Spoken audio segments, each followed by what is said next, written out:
Sana bersama dengan saya Rahayu Saraswati as usual, but it's been a while, so karena bisa dilihat saya sudah tidak hamil lagi, artinya sudah melahirkan.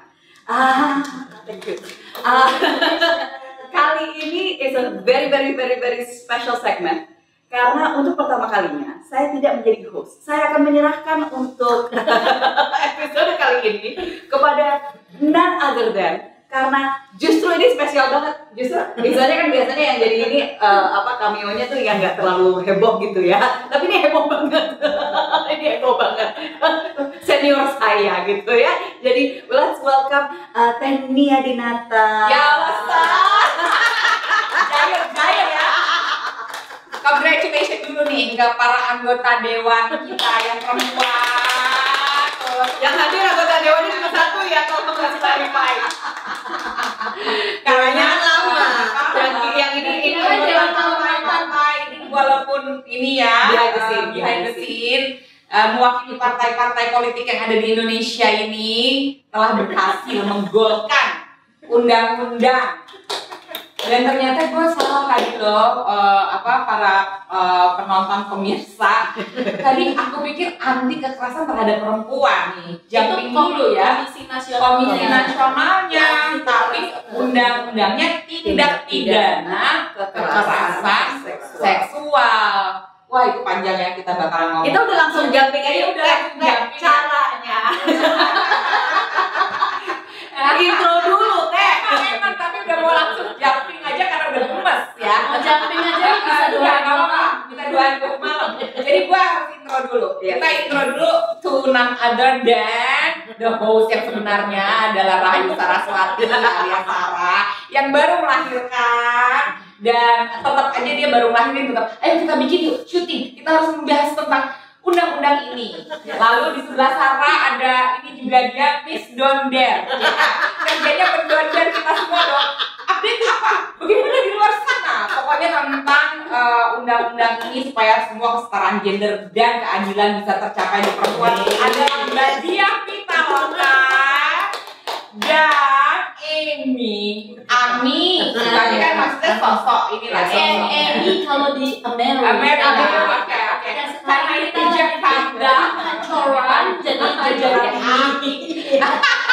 Jadi ada Ami Surya yang dia seneng banget tiktokan ya. Tadi aku lihat. Oke. Iya loh. Si Maria. Gak apa-apa. Hiburan. Seorang sarjana hukum, lawyer yang sebenarnya dari awal ya justru dirimu lah yang mendorong, dan waktu itu namanya RUU PKS, penghapusan kekerasan seksual. Betul. Dan itu elemen-elemennya lebih hardcore kayaknya ya yang waktu itu ya. Lebih Apa ya? Kata yang tepat apa ya? bukan hardcore. Ini mencoba untuk bercanda. Seharusnya sebenarnya lebih tegas. Lebih tegas. Lebih menggigit. Lebih tegas. Ini kenapa wajah? Menggigit bisa jadi kekerasan seksual. Kalau menggigit Jangan sampai terjadi. Ya tapi lebih tegas itu. Tapi anyway, aku dari kalangan seniman, film dan media itu juga berterima kasih banget dan kayak lega banget ya pada hari itu akhirnya diketok palunya jadi undang-undang 66 halaman ya, aku download gitu kan ya, dan sempat baca tapi belum bener-bener mendalami.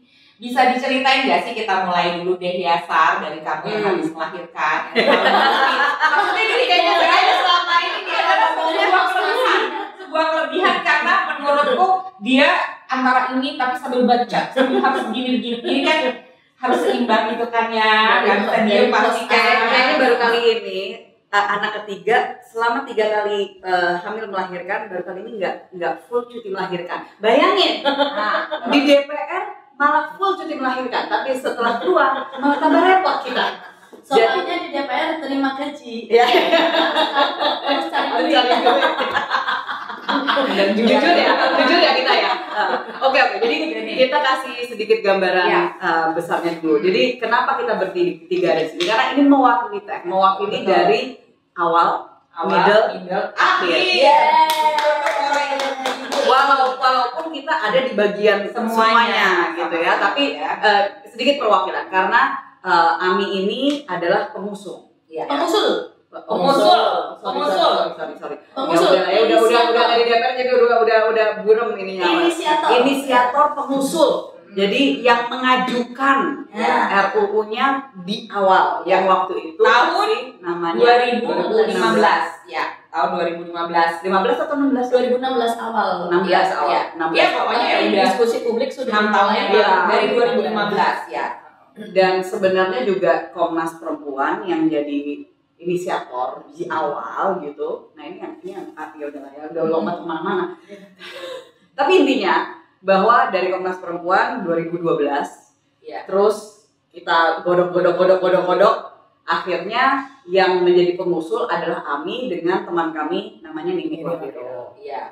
Nah mereka berdua jadi pengusul waktu itu di Balek atas nama individu atau Individu Ya, loh. karena Oke. individu punya hak, juga anggota DPR punya hak individu. Ya. Kita sebenarnya bagi tugas Pak. Oke. Gitu. Jadi mereka pengusul, nah itu waktu itu dari Balek dikasihnya ke Komisi 8. Ya, karena emang urusannya komisi. Urusannya ya itulah bisa diperdebatkan, tapi karena mereka mikirnya strategis lah kalau ini di situ. tentang perempuan dan anak Ya. masuknya situ. Nah Oke. ini kita bisa perdebatkan tentang kenapa oke. itu strategis atau tidak Ya, strategis oke. gitu. Dan akhirnya kenapa tidak di situ. Oke. Gitu. Dan akhirnya hanya di Balek gitu. Jadi waktu itu diserahkan Komisi 8 di mana saya dan dia berada. Jadi kita jemput bola nih. Oke, dari bola dari Ami, Bola dari Ami Balek. Ya. diserahkan akhirnya di Komisi 8 Ya. ada saya sama dia dan kita waktu itu mulainya tuh 2017 lah ininya. Kenapa lama? Karena ada Pembahasan. undang-undang yang lain dulu yang udah masuk terlebih dahulu, kita Oke. harus selesaikan. dulu. Ya, prosesnya tuh ada lah, prosesnya ada. Ya. Nah, pas kita mau membahas itu tuh alot. Ya, gitu. Sudah pastilah kita di luar anggota kuncinya DPR udah tahu itu alot. Kata kuncinya alot gitu. Kayak bukan alot lagi kayak udah ya. harus ditetesin pakai air pelan-pelan, akhirnya kan kalau di pantai Iya, cuman kalau ditetesin pakai air kayaknya 10 tahun, 20 tahun lagi, Jangan 50 tahun lagi sampai. enggak. Oke. Jadi, nah itu jadi di situ Ini dan ditetesin pakai air keras. Iya, ditetesin aku baru mau ngomong tapi takut ya nih, akhirnya ya udahlah dia udah ngomong gitu. dan akhirnya iya betul sih. Justru harus yang rada-rada gila gitu. Justru harus yang rada-rada gila untuk mengusulkan dan itu in the best sense gitu ya. Yes. Karena memang yang kita hadapi di DPR itu, kenapa kita bisa katakan alot ini, mungkin satu persatu nanti bisa sharing alotnya masing-masing gimana. alotnya gimana. Tapi kalau misalkan buat kita sendiri, terutama karena setelah udah jemput bola di Komisi 8, dimana kita tuh kayaknya mau ngebahas aja nggak bisa sampai di hari terakhir masa periode jabatan.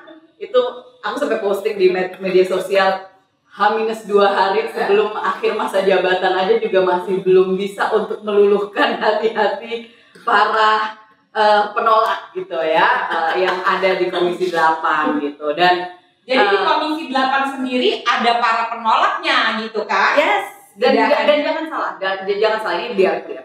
Hampir di setiap fraksi, yaitu di Ada setiap penolak. partai pasti ada penolaknya. Oke. Ini yang mungkin banyaknya mereka kan Karena cuma orang di di satu luar partai ya, ya. satu partai yang tidak setuju, Yes. terus dia 1-2 partai tidak setuju, yang lain setuju gitu kan ya. Nah, Tapi kan kalau mendengar cerita kalian kan enggak, di dalam Iya. setiap fraksi ada penolaknya, di dalam Iya. setiap komisi ada penolaknya, ya kan? exactly. Jadi itu menarik banget karena istilahnya kita jadi alasan-alasannya waktu itu yang dikasih ke kita judulnya Yes. apa? Nah, mau PKS. ada kata kejahatan, Oke. bukan kata kekerasan. Sampai di joking kayak gini biasa dong ya. Kalau nggak keras kan nggak jadi katanya. Ya, itu sebetulnya Nggak salah lucu satu banget ya. kekerasan seksual. Itu ini ya, Itu yang kita hadapi. itu catcall yang pembicaraan yang iya menyebalkan. Secara verbal. Itu udah pelecehan ya, by the way. Iya, Tidak, mari kita didik, Iya. Jadi jadi apa namanya, guyonnya itu udah seperti itu di antara, dan ini para wakil rakyat loh. Iya, gitu ya. betul.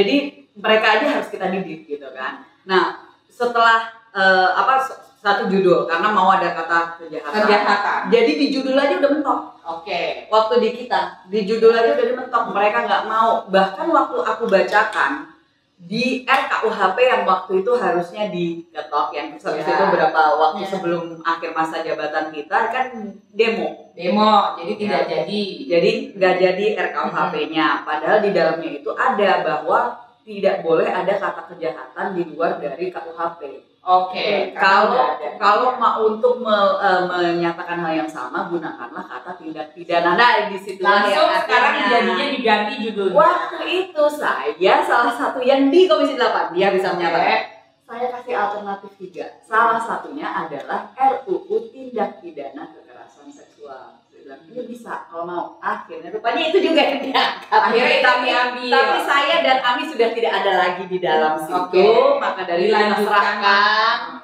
kepada Bu Dia dan kita tapi bilang dia sebenarnya dari tahun-tahun sebelumnya udah ada ya. Jadi dari 2014 aku tuh inget dulu rapat sama Ami kan ya. Kita malam-malam ya Ami. Rapat balik. Saya juga balik waktu itu. Nah, aku masih BKSAP kayaknya. Terus kita malam-malam rapat, kok bapak-bapak lengkap banget. Tidak biasa. Senior beliau hadir semua para pengacara. Dan itu sampai jam 12 malam. Jadi waktu itu Ami sama Nini ngusulin draft ini, kita tuh bingung juga gitu ya. Kok jadi serius gitu loh. Ya kan, karena sebagai draft tadinya orang-orang nggak terlalu pay attention gitu. Jadi kita cewek-cewek ini biasanya coba fraksi ini siapa gitu loh. Jadi kita harusnya lebih mulus kalau kayak gini. Informal gathering, terus ngumpul lah di ruangan tuh ya Mi, kita terus ya jadi ini pengusul apa, terus kita rapat bareng. Tiba-tiba bareng nih pleno balik itu resistennya tinggi banget dan kita kan masih anggota baru dong teh. Aduh kita salah apa nih gitu ya, mati deh. Ruki ya. Kalau dia masih ada rasa, aduh kita salah apa, kalau itu ada salah kok jadi tegang gini gitu kan, sampai dipanggil pimpinan fraksi saya. Juara. Jadi tegang gitu, terus kita wah ini berarti cukup serius gitu, tapi kita gitu udah deh kita nggak usah ribut, yang penting ini draft masuk dulu ke prolegnas. Oke. Jadi strateginya. Pokoknya ada strateginya. Itu yang banyak orang nggak ngerti gitu loh, bahwa hanya untuk itu bisa maju aja, Ami bisa menjadi pengusul aja dan masuk ke prolegnas itu perlu strategi. Karena banyak yang memang juga berstrategi supaya ini tidak masuk ke prolegnas. Tidak hanya strategi, bahkan proses negosiasi terhadap terminologi juga kita lakukan. Ketika pimpinan menyatakan, wah ini yang ini isinya begini, kita bisa pada kena ini. Kayak gitu kita bisa pada kena. Jadi dari negosiasi seperti misalkan kayak gini, pemerkosaan dalam rumah tangga gitu. Kalau dulu di draft yang lama kan ada tuh. Ada. Ya. Sekarang misalkan istrinya lagi datang bulan, nggak bisa, tapi suami tetap minta dilayani. Itu dulu ada diatur. Ada, aku baca. Yang jadi keberatan, yang jadi keberatan. Gimana kalau suami minta sama istri? Kita bisa kena. Yaudah, ini kita coret. Misalkan sebagai sampai akhirnya disetujui masuk dalam waktu itu prolegnas jangka panjang, belum prioritas. Masih belum prioritas. Itu di konsinyering saya ingat banget di puncak yang mengajukan saya berdua dengan Mbak Nihaya. Mbak Nini itu ya. Jadi itu berarti di tahun 2016 awal. Ya, 2016 awal baru masuk ke prioritas setelah kita konsinyering, kemudian pengusul dipanggil, presentasi, kita mengajukan untuk jadi prolegnas prioritas baru tahun 2017.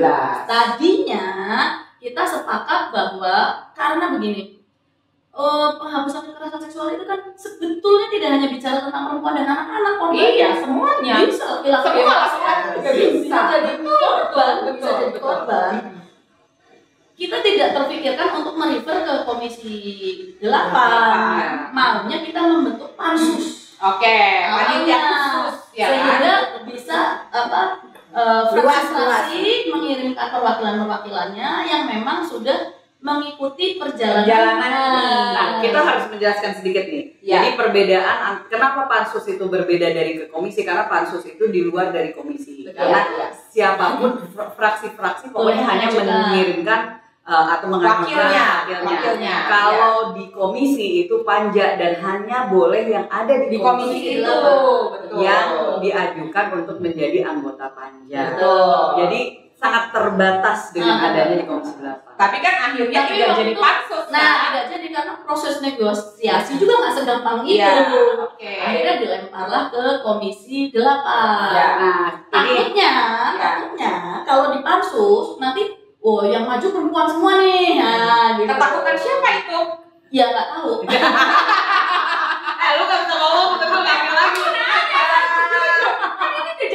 Jadi ada kekhawatiran dulu, yang kekhawatiran seperti itu. Karena saya sempat dipanggil oleh pimpinan, ini lucunya ya. Gimana? Ada analogi yang lucu tentang RUU ini. Jadi mereka berpikir satu, RUU ini nanti akan menjadi pintu gerbang untuk merevisi undang-undang perkawinan. Apa revisinya apa? Akan melegalkan perkawinan sesama jenis. Nggak ada hubungannya, jauh sekali. Analoginya terlalu jauh. Analoginya terlalu mungkin jauh. kecenderungan mengada-ngada ya gitu. Ya, kalau udah sejauh bukan itu. mengada-ngada, karena memang waktu itu perdebatan yang terjadi di dalam fraksi saya. Artinya begini dong, kalau pelakunya laki-laki ke perempuan, oke, ada di KUHP ya, pemerkosaan. Kalau pelakunya dari laki-laki ke laki-laki, gimana? Ya sama, itu juga pelecehan seksual. Pelakunya harus dihukum, korbannya bisa trauma. Saya bilang gitu. Tapi berarti kita mengakui dong adanya perbuatan seksual antara sesama jenis. Ya, perbuatan seksual sesama jenis sudah ada dari zaman kaum Nabi. Justru saat ini kita mau kasih hukuman sama pelakunya, begitu loh intinya kan begitu. Jadi bukan berarti melegalkan perbuatannya, tidak. Tapi kan selalu diambil dari sisi itu untuk menyandung. Benar, kita mau usaha pelakunya siapapun itu dan korbannya yang tidak mungkin diatur dalam KUHP itu adalah perlindungan korbannya. Karena KUHP hanya mengatur pidananya saja. Jadi hukumannya, tapi perlindungan dan rumus deliknya. Tapi perlindungan korbannya tidak diatur di situ. Ini makanya kekhususan dari RUU ini tuh kita melindungi korban, ada pemulihan korban, ada tanggung jawab pelaku terhadap korban, dan pencegahannya juga ada. Tapi kan hal ini yang harus kalian edukasi ternyata ke dalam, ternyata lebih challenging daripada keluar. Karena kita yang ada di luar begitu baca yang masih awal ya, itu aja udah kayak ini bagus ya. Ada perlindungan korban, ada pencegahan, dan teman-teman yang di luar tuh cepet banget gitu menyebarkan pointer-pointer saya ini loh, sebarkan ke lingkungan kalian, sebarkan di kantor aku misalnya kayak gitu, sebarkan di lingkungan para filmmaker, itu cepet gitu. Tapi yang kita tuh makanya sorry tuh aku tuh selalu suka kirimkan di luar orang lagi ngomong gini gitu kan ya ke ibu dia yang satu ini supaya pantas dia suka stres. Boleh dong ya kan, supaya masih punya kewajiban kalau itu udah bebas. Lain kali kayaknya gue sebar deh semua ya supaya stresnya ditanggung bersama. Cuman maksudnya kayak gitu sehingga banyak orang awam yang juga mungkin sangat peduli terhadap undang-undang ini, terhadap kesetaraan gender, perlindungan korban dan keadilan, itu yang merasa bahwa kok anggota DPR yang perempuan tuh ngapain aja sih di dalam gedung. Mungkin itu faktanya kan ada yang merasa begitu ya. Nah, ini makanya ada beberapa hal yang kita juga harus kasih gambaran. Betul. Bahwa yang pertama, kalau misalkan tadi harus edukasi ke dalam, itu betul banget. Karena contoh nih tadi si dia langsung tahu persis yang kita alami di Komisi 8. Karena soal pemerkosaan bisa terjadi dalam rumah tangga. Itu sampai istilahnya ada anggota ya di rapat formal ya pokoknya itu tinggal dicek lah, pasti ada recordingnya gitu. Dia menyatakan bahwa bahaya kalau misalkan perempuan istri itu tidak melayani suaminya, nanti bisa dilaknat oleh malaikat selama 24 jam. Itu kamu di situ. Nah, kalau misalkan seperti itu, kamu tuh ya. Jadi jadi istilahnya, nah kalau di situ kita bisa dan it's okay untuk itu di take out. Kenapa? Di take out. Karena kita sebenarnya sudah ada undang-undang penghapusan Kekerasan kekerasan dalam rumah tangga. Artinya, mohon maaf, anggota dewan yang terhormat yang menyatakan itu nggak pernah baca undang-undang penghapusan dalam kekerasan dalam KDP, KDRT. Jadi awalnya tuh dulu kita saya kebetulan dari Komisi 2 bareng Ami pindah Komisi 8 bareng Sarah. Jadi begitu undang-undang ini meluncur Komisi 8, loh kok aku di 8. Nah, ketemu lagi gitu. Jadi Lu lagi. begitu tadi kenapa gitu kan ya? Ya undang-undang ini tuh dari awal tuh orang sebetulnya bukan ribut membahas, malah nggak mau bahas. Ya. Itu lebih menyedihkan loh. Jadi kayak iya kita di komisi, saya heran kenapa sih nggak dibahas-bahas gitu. Iya, kita kesulitan untuk melangkah lebih jauh. Jadi judul itu pembahasan judul itu lama banget gitu. Sampai akhir masa periode kita itu belum dibahas.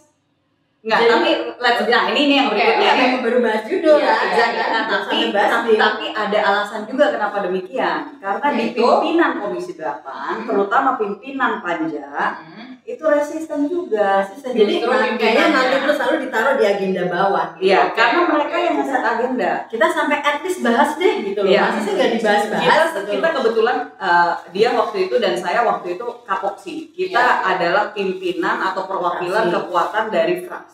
Jadi kita bisa punya power untuk mendorong. Tapi at the end of the day, yang punya power untuk mengeset agenda adalah pimpinan. Jadi seperti dia sekarang, kan dia wakil ketua Komisi 8. Sekarang makanya dia punya andil di situ. Tapi waktu itu Luar biasa.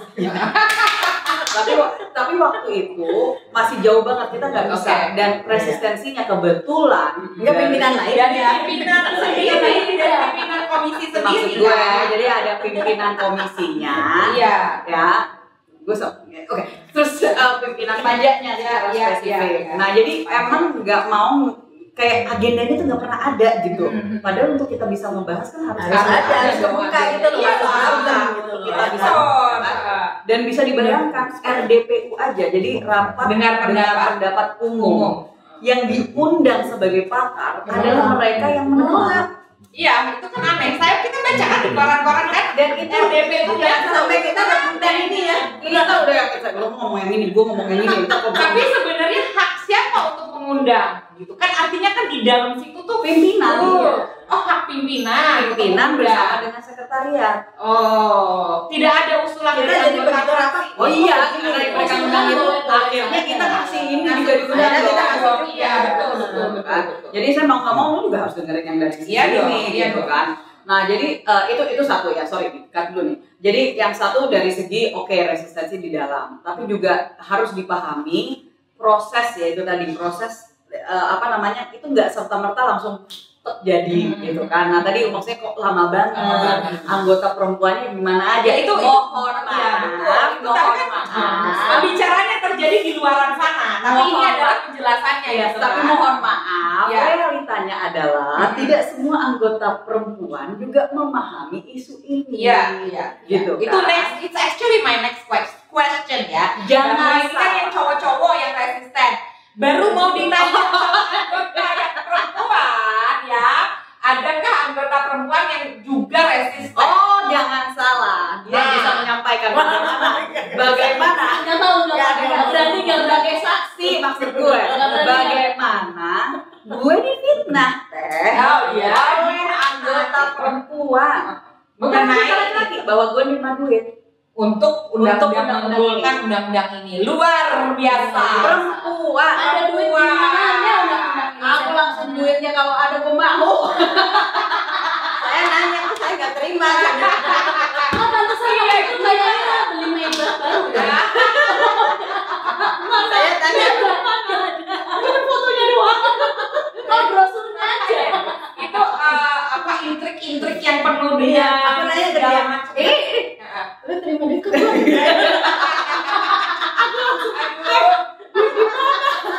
Tapi kan artinya ya, ini pertanyaan bodoh ya. Ini kan dua orang yang sudah tidak ada di dalam gedung. Iya. Satu yang masih maju terus ini sih gue salut banget ya sama Mbak Diah ya. Satu yang belum pernah masuk ke dalam gedung ya. Tetapi dan gak akan kayaknya gue masuk ke dalam gedung itu aja dipanggil waktu RDPU film aja, kepala gue udah pusing. Gue udah cuma mikir gini, kok orang-orang ini tahan ya berkantor di sini gitu kan. Anyway, Itu kita tanyakan tiap hari. kan. Tapi anyway mungkin orang tuh tidak kebayang ya menjadi anggota DPR perempuan yang peduli kesetaraan dan ingin benar-benar melakukan positive change ya, bukan hanya ingin berada di situ untuk berhura-hura dan meneruskan status quo kan istilahnya. Itu ternyata itu stres nggak sih? Itu sekalian tuh apa sih stressfulness yang aduh, kenapa gue memilih profesi ini? Itu ada nggak sih? Stres lah. Tadi aku mau ngasih dia gitu kan.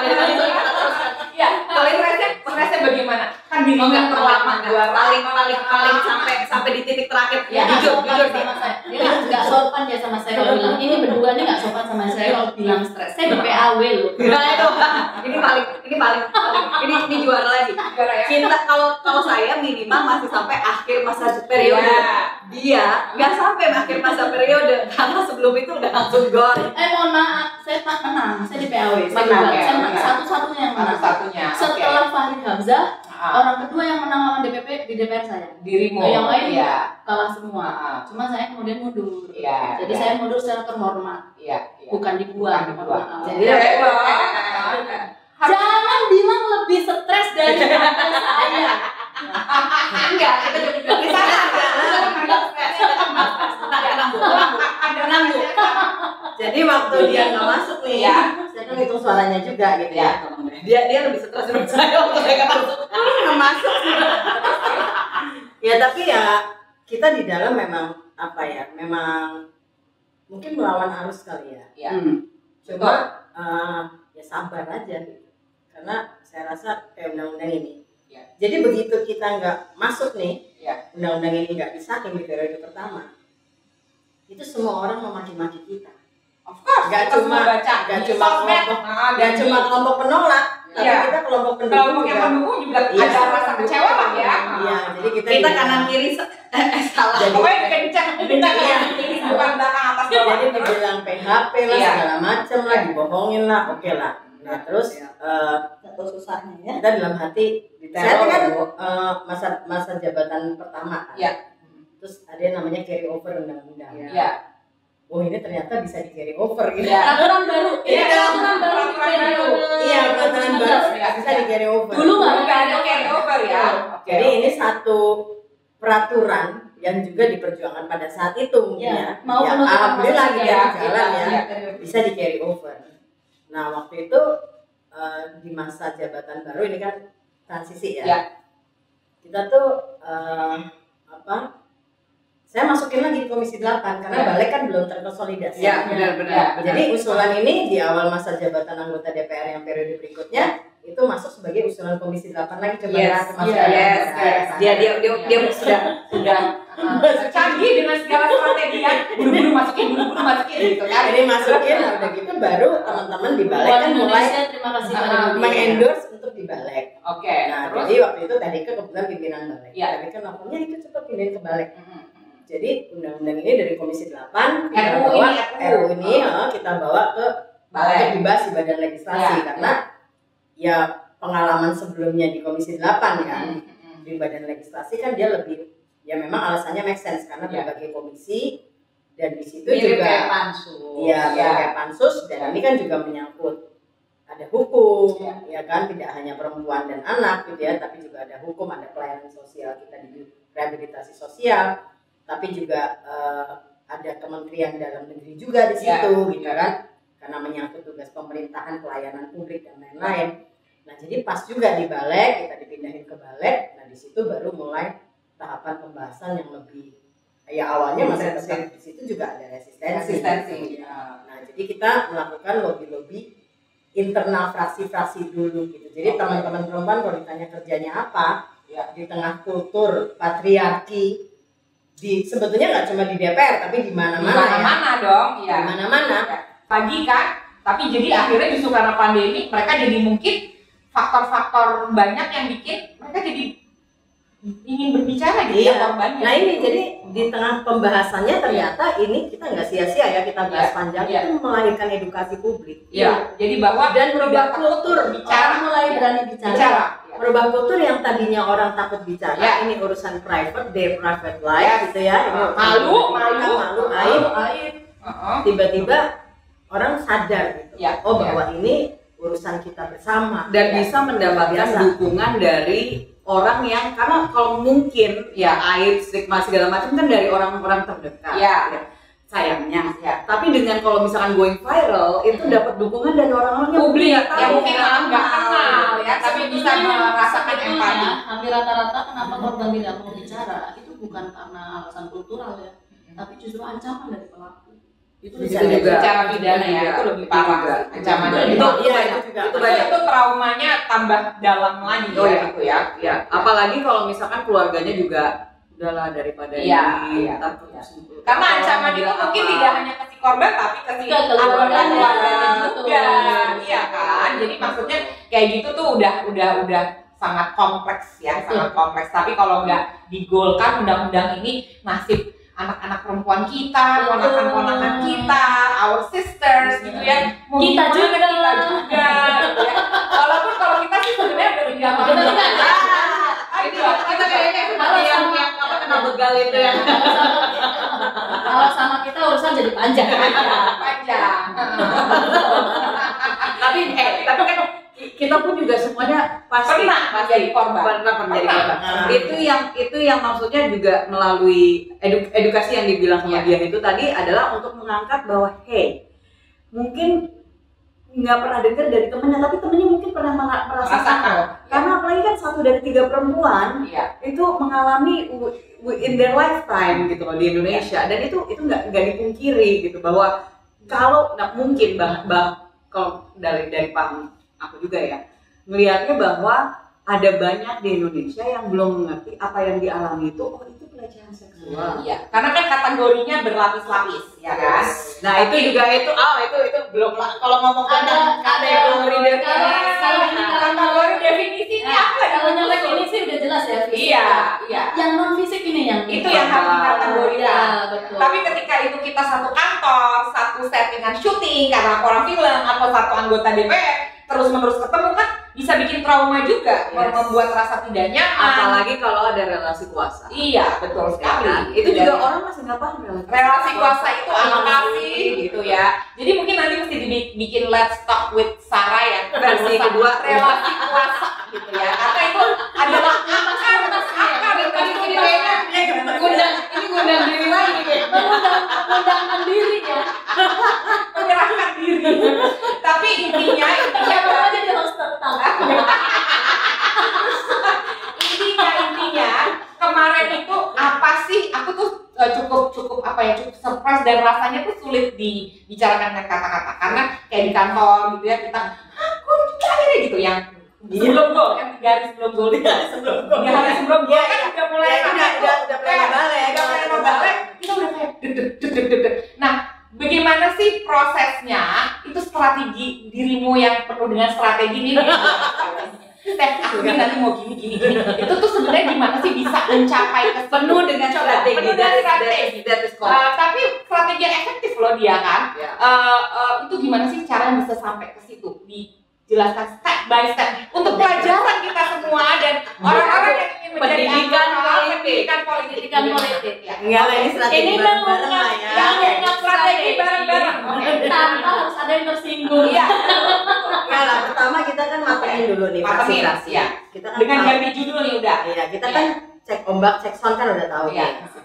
Kira-kira pimpinan-pimpinan fraksi posisinya gimana? Jadi kita identifikasi di setiap fraksi siapa yang bisa kita ajak bicara. Siapa yang udah coret, makanya benar. Makanya semua orang harus bekerja, ya kan? Termasuk dia juga bertelepon. Iya. Kan? Ya walaupun dari luar kan bisa. Iya. Tenang. Apalagi dia. Semua. Nah, jadi ya ini benar-benar ya. Saya merasa banget ini sisterhood-nya luar biasa lah undang-undang ini ya. Sisterhood. Nah, terus setelah itu pemerintah juga ya kan mungkin Willy sebagai pimpinan Panja banyak ngobrol sama pemerintah matengin draft Kementerian juga, ya kan? Pemberdayaan Perempuan dan Anak Kemenkumham juga, ya kan di situ ada Kemensos juga. Terus suara pemerintah mulai kedengeran nih support undang-undang ini, ya kan? Jadi kita teman-teman yang di pemerintahan juga bekerja juga, dua kamar karena undang-undang ini kan pembahasannya dua kan, pemerintah dan DPR. Jadi begitu tone-nya bagus, kampus juga terus bikin diskusi di dan itu mana-mana. strategi juga loh, by the way. Sorry, gue diskusi kampus karena sebelumnya kan LSM terus yang kedua. Kita melihat itu banyak yang resisten. Dan bahasanya kadang-kadang terlalu tinggi, tidak mudah untuk dicerna. Tapi kalau dibikin diskusi di kampus, itu semua orang bisa gerakannya jadi berbeda. Gerakan mahasiswa, dosen-dosen itu penting. Jadi mereka mulai juga bikin statement gitu kan. Tadinya kan soalnya kelompok penolak kan tinggi banget statementnya di media sosial dan lain-lain, sehingga bias pemahaman atas undang-undang ini juga luar biasa. Jadi kesannya undang-undang ini bahaya karena melegalkan perzinahan, melegalkan LGBT. Framing orang tadinya itu analogi yang sangat simplistis gitu. Dan itu media juga menulis banyak loh, media yang menulis begitu, ya kan? Lupakan saja. Jadi pertama kita harus ngeblurkan dulu framing ini. Blurkan dulu. Nah, nggak mungkin itu kita opinion leader ya. Menurut saya kampus menjadi satu poin yang bagus karena itu diskusi punya platformnya yang bagus ya. Dan mahasiswa itu bersosial media. Betul. Ya kan, jadi masuk situ dan nggak susah membangun literasi di dalam kampus. Ya alhamdulillah ternyata banyak juga dosen-dosen yang progresif, banyak yang kemudian ini juga menjadi gerakan kampus. Karena jangan lupa salah satu yang mengusulkan penolakan ada seorang dosen perempuan loh. Banyak yang nggak tahu kan? Dosen perempuan di sebuah kampus banyak dosen perempuan atau ada satu aja? Lebih dari satu. Yang tapi spesifik. Waktu ingat yang waktu itu ada pokoknya yang mengajukan penolakan ada dosen yang melakukan itu loh, yang apa sampai tanda tangan petisi untuk menolak RUU PKS yang jadi inisiatornya adalah dosen. Aku ingat sebuah kampus di Jawa Barat, bukan? Ya nggak tahu. Aku nggak akan Jawa Barat kan banyak. Iya makanya aku cuma dari Jawa Barat. Terus itu media, kampus, lalu juga yang mulai lobby internal fraksi-fraksi pemerintah yang mulai ini kan mulai jadi silent kan, yang tadinya rame kan mulai agak teduh kan. Ya kan? Kita relatif teduh karena waktu di zamannya kita itu kita sampai diteror. Kita dapat ratusan SMS dari ribuan yang meneror. Iya, pokoknya semuanya cuman itu copy paste. Menyatakan menolak gitu. Jadi ini relatif teduh itu definisinya kalau tidak ada teror. Betul sekali. Nah, aku pengen tahu boleh nggak? Terornya tuh bunyinya seperti apa sih? Kurang lebih. Ya kalian sebagai wakil rakyat gitu loh, masa mau menggolkan undang-undang yang begini yang bahaya bagi anak bangsa. Atau terakhir narasinya memecah belah bangsa gitu. Sampai ke narasi memecah belah bangsa. And then continue, Mbak. Iya di tengah udah bagus, bahas pembahasannya karena sama pemerintah juga udah mulai nyambungin draft gitu ya. Jadi pembahasannya di akhir-akhir relatif cepat, tapi saya sebelumnya memang juga melapor sama ketua DPR, tentu minta support juga karena apapun kan di level pimpinan tuh penting dan justru mereka yang bisa mendorong untuk lebih cepat. Jadi Mbak Puan tuh juga banyak ini gimana sih ya sebetulnya gitu kan, konteksnya kok ini ada perdebatan gini gitu kan. Dia mendalami juga persoalan ini, banyak staf-stafnya juga nanya ke saya eksplor persoalan kekerasan seksual. Ya saya seneng banget juga akhirnya ya dia bareng kita gitu ya untuk mengetok palu pengesahan RUU kekerasan seksual. Itu merinding ya menginikannya ya, tapi maksudnya akhirnya kita bisa sampai. Tapi itu dramatis banget ya suasana paripurnanya tuh silent gitu ya, tiba-tiba ini diketok gitu ya, terus kita kayak kaget kayak mimpi gitu loh teh. Masa sih sebenarnya ini pakai edit ya. Gila itu. Karena sempat setelah penandatanganan di balai itu kita tadinya udah ketar-ketir karena ada tadinya mau pergerakan untuk nahan lagi. Jadi kita yang aduh semoga tetap di paripurna. Jadi udah semuanya pada nahan nafas lihat gitu. Jadi sama Mbak Puan itu tadinya kan kita rencana paripurna tanggal 14. Iya. Dia cepetin tanggal 12. Oke. Jadi strategi ya. Iya, karena nggak terlalu banyak sorotan. Tidak terkalkulasi gitu. Nggak terkalkulasi betul. Ya pokoknya sekarang alhamdulillah sudah sampai pada menjadi undang-undang. Sebagai ibu lawyer, next step-nya apa sih? Maksudnya next step-nya apa sih buat orang awam kayak kita? Next step-nya harus ada aturan pelaksanaan yang harus dibuat. Ya. Oke, siapa yang membuat aturan? Kementerian. Jadi kita harus mengawal. Kita masih harus mengawal. Kita masih harus kasih tekanan kepada pemerintah untuk tetap ini harus jangan hanya stuck di udah jadi undang-undang, tapi terus habis itu nggak ada implementasinya karena nggak ada peraturan pelaksanaan. Mungkin harus ada peraturan pemerintah, perda juga yang mengikuti kebijakan-kebijakan yang lebih spesifik lagi. Turunan dari undang-undang. Oke. Terus kita juga inginnya kepolisian tuh punya unit khusus kekerasan seksual lah. Kalau enggak masa kita sama kasus pencurian apa mejanya sama. Iya. Itu juga nggak make sense juga. Gimana perlindungan korban segala macamnya nggak ada ya. Yang memang person in charge-nya sudah punya literasi baik tentang betul. itu. Ya, ini kan yang selalu jadi tantangan, ya, kan? Ya. Maksudnya kalau misalkan ke level udah Polres, itu jadi tantangan besar. Yang dimana di unit PPA aja juga belum tentu mereka punya pemahaman yang baik dan benar gitu. Kan bisa harus ada SOP khusus, SOP khusus, penyidikannya, penyelidikan, kemudian penyidikan, kemudian sampai nanti di tingkat pengadilan. Apakah dibuat tertutup kan untuk melindungi korban? Gitu. Itu harus ada aturannya. Ya, itu namanya petunjuk pelaksanaan dan petunjuk teknis. Oke, itu ada. Ya. Itu kita kayaknya udah itu maksudnya walaupun kita udah teknis, tapi kan kita perlu ngasih tahu ke publik ya. Jadi kita mungkin nanti sosialisasinya akan berbeda lagi, tapi kita bikin strategi yang lebih bisa melibatkan publik juga. Ayo kita dorong pemerintah, kita dorong sosialisasi, kita dorong aparat penegak hukumnya untuk ini dan teman-teman LSM, para teman-teman psikologi kita yang kita kenal aja dulu kan, bisa saling menyebarkan semangat ini gitu, bahwa mentang-mentang udah ada undang-undangnya belum bisa bekerja secara utuh. Betul. Ya. Ada lagi kira-kira Sar yang ingin disampaikan? Ya, bahwa cuma menegaskan apa yang sebenarnya udah disampaikan oleh teman-teman juga, apa yang kita udah bicarakan di sini, bahwa satu belum tentu hanya karena undang-undang ini akhirnya sudah alhamdulillah diketok gitu ya, belum tentu semua punya pemahaman yang baik dan benar. Jadi kita memang terus harus mengedukasi.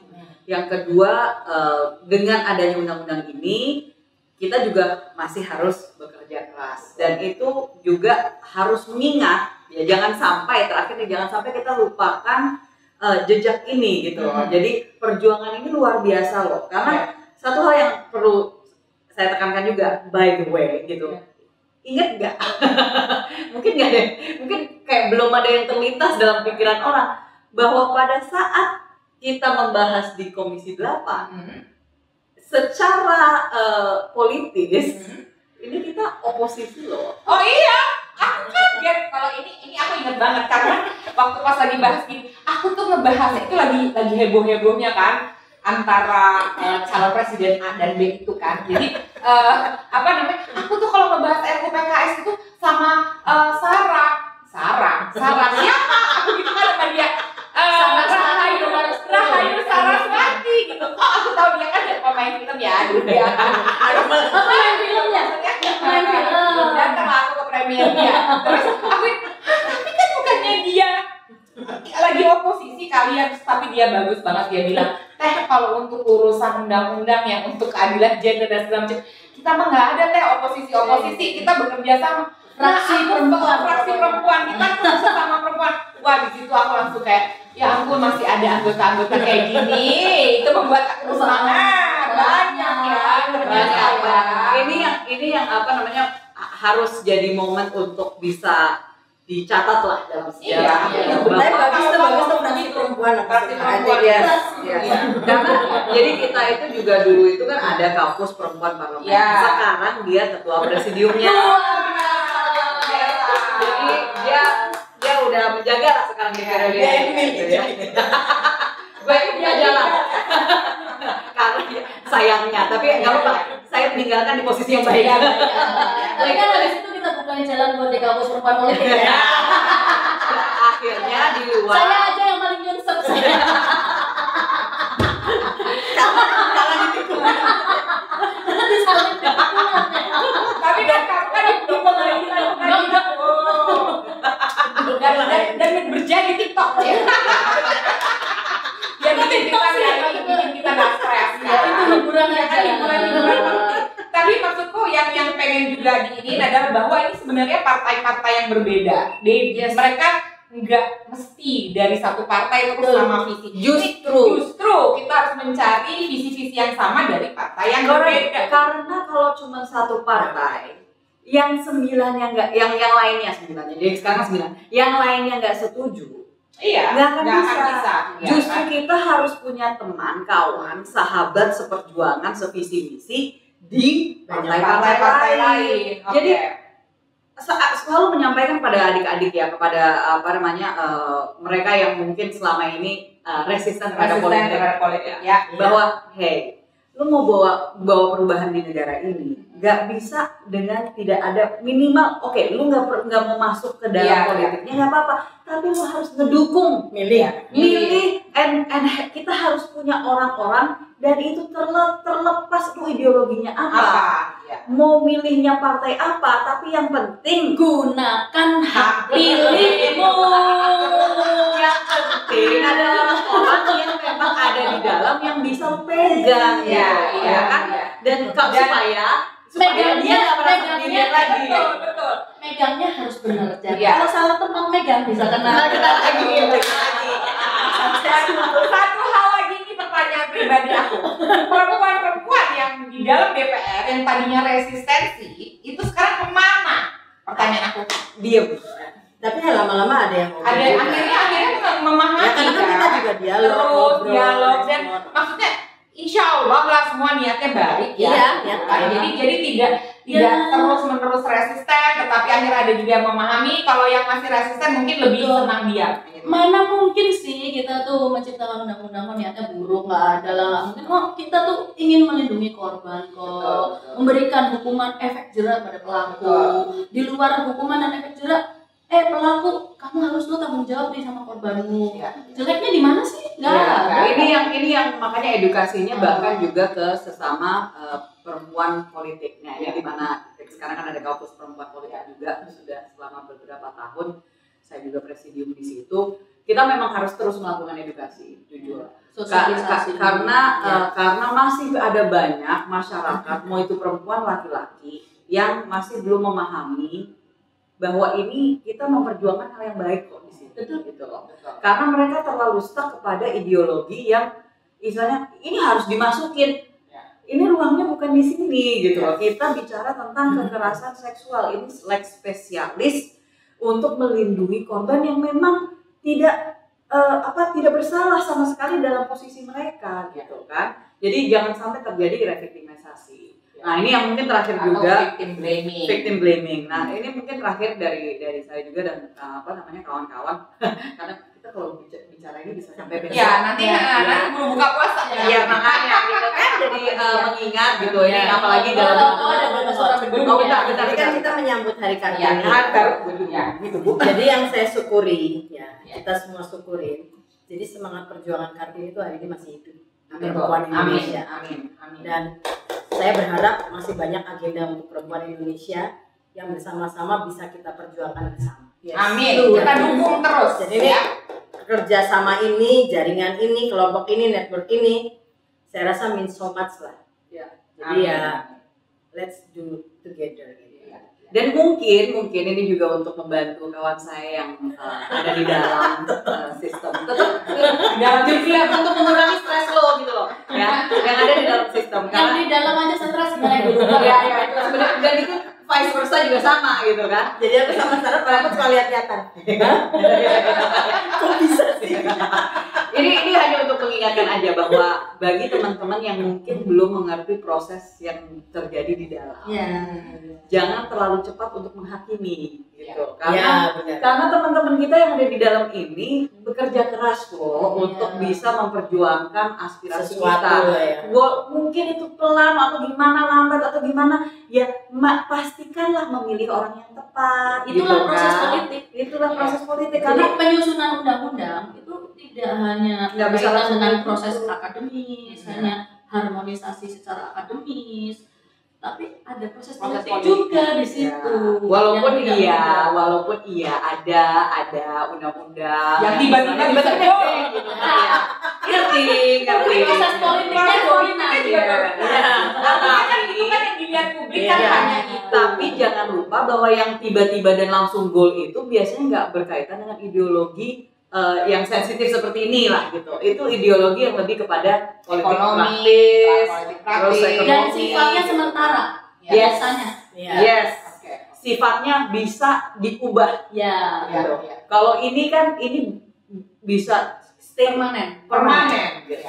Kalau kita mau revisi pun revisi mudah-mudahan ke arah yang lebih baik, yang lebih sempurna. Pokoknya yang penting undang-undangnya ada dulu. Masalah nanti mau disempurnakan, direvisi, udah ada undang-undangnya. Kalau kemarin kan belum ada. Nol ya. Banget ya. Ya kalau gitu kita tepuk tangan dulu buat teman-temanku yang 3 ini. Dan selamat Hari Kartini, aku bilang sama Sarah, kita harus syuting hari ini tanggal 20 supaya tanggal 21 udah tayang, ya kan? Upload dan coba pahamin deh bahwa semua itu kerjanya keras dan semua itu pakai proses. Dan boleh aja sih kita yang publik, yang kita nggak ngerti, netizen, kita ikut ngomel-ngomel, nggak apa-apa, jangan diambil hati ya. Tapi mungkin dengan obrolan yang barusan, kita jadi tambah ngerti bahwa it's been a hard journey and hard journey. Tapi layak diperjuangkan. Exactly, layak diperjuangkan. Dan Hari Kartini kita harus selalu terus menyebarkan kebaikan ini dan memperkuat network ini. Terima kasih. Dan pelajaran yang paling penting dari disahkannya undang-undang ini adalah tidak kenal menyerah. Ya, benar. Nggak boleh kenal menyerah. Betul. Tolong dicatat namanya. Ami bukan ini. Oke, Ami bukan ini.